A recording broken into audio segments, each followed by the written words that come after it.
Good morning, ladies and gents. We are in week 7. Okay?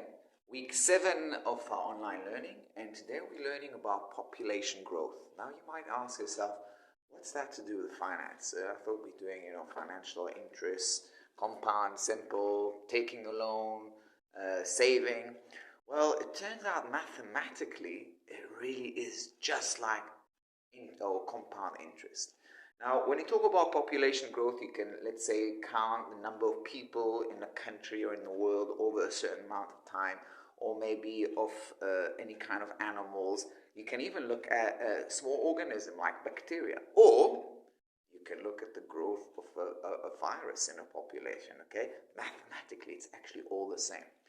And if we plot the initial growth of, let's talk about it, okay, what we think a lot about lately of coronavirus, people with coronavirus, it seems like the number of cases increases exponentially. I'm sure you've heard that word exponentially, okay? So if we look at the number of cases, okay, with coronavirus, initially, it's very important to say initially, okay, that number goes up exponentially. Then eventually, hopefully, it will slow down, reach a peak, and actually it will go down. We will get there, guys. Don't worry, we'll get there. But initially, it goes exponentially. Now, mathematicians know when they look at a certain shape of the graph, in their mind, they can already see a formula, a function. Okay? And you are going to get there. Okay? You're just in the beginning. Great thing really is just the beginning in that. But you will get there already in this year. So an exponential increase is equivalently the same as compound interest, the same as the formula of compound interest. So let's just write it down. Let's write it in purple. It's quite a strong one. Okay? So A equal P 1 plus R over 100 Rn. Okay?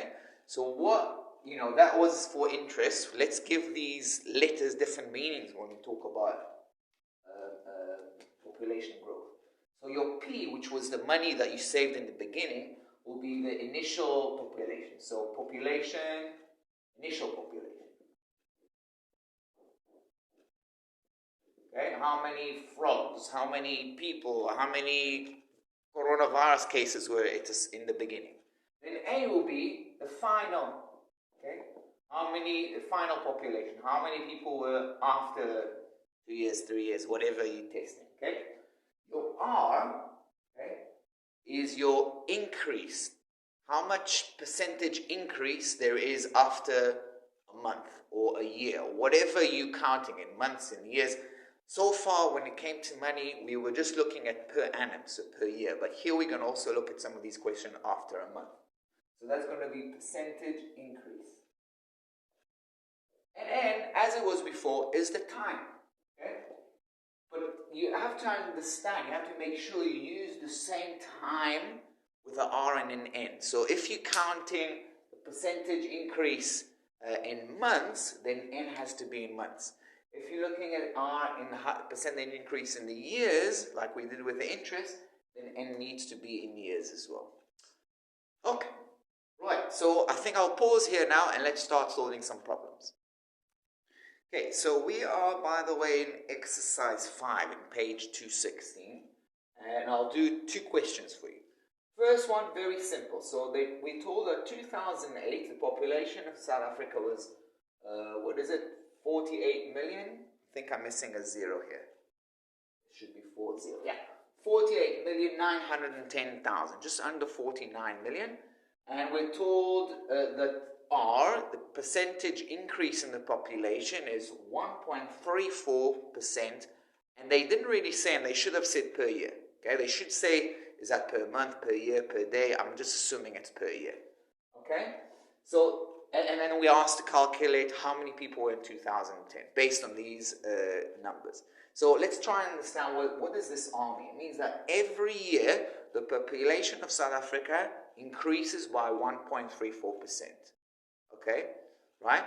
Now, you might have, in the news, reading Corona, and there is this number R0. R0, it comes out a lot. R0 is exactly that. Is that the population or the number, the cases that increases, normally per certain amount of time. We don't know if it's per week, per 2 weeks, per 3 weeks, okay?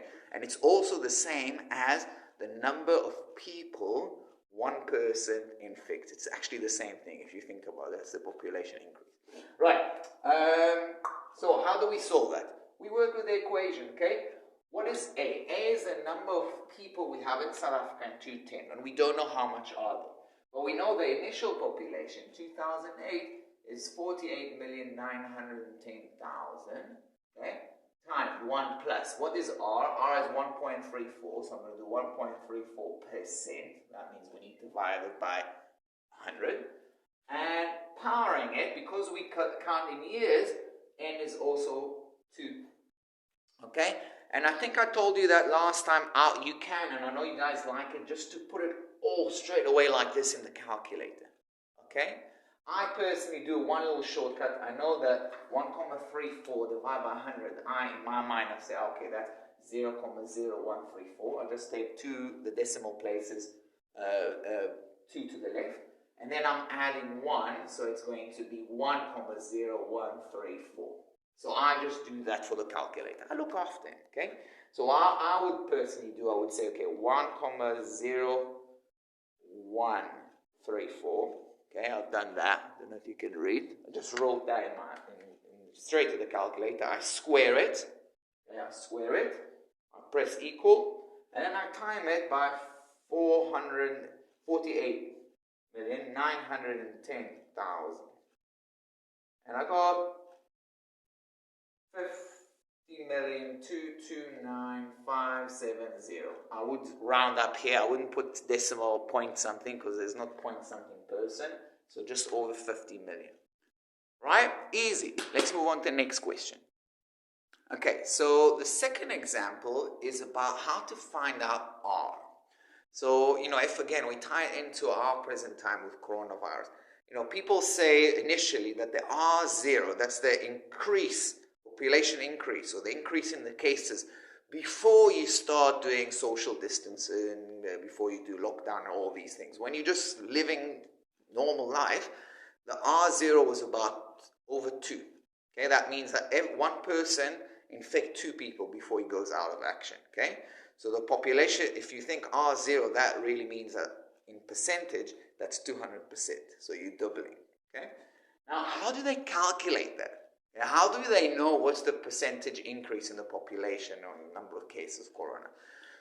Well, they do something like that. So this is question F. I'm answering question F. The first one was A. Now the second one is F. So we're told that there are 50 frogs in the pond. Okay? We counted 50 frogs in the pond. 10 months later, we count 61. So obviously the population increased. Can we now please calculate the percentage increase per month? They need to tell you, is it per month, per day, per year? So in this case, per month. Okay. Percentage increase per month. Okay. That's how they calculate R0 for things like viruses. Okay. They count how many people are infected in a given moment, how many people are infected 2 weeks down the line, and then they can come up with percentage increase per 2 weeks or wherever it is. Okay. So we just plug everything in this formula that we know and then try and manipulate it. So A in this case is 61. That's the final number, right? You just use black, maybe you'll see it there. 61. That's equal to P is 50. That's the initial one. 1 plus R over 100, because we don't know R. Okay, so we just leave it like that. Power, what is N? Okay, well, I've been asked to calculate R in per months. So, and 10 months have passed. So we're going to put 10. Okay? Right.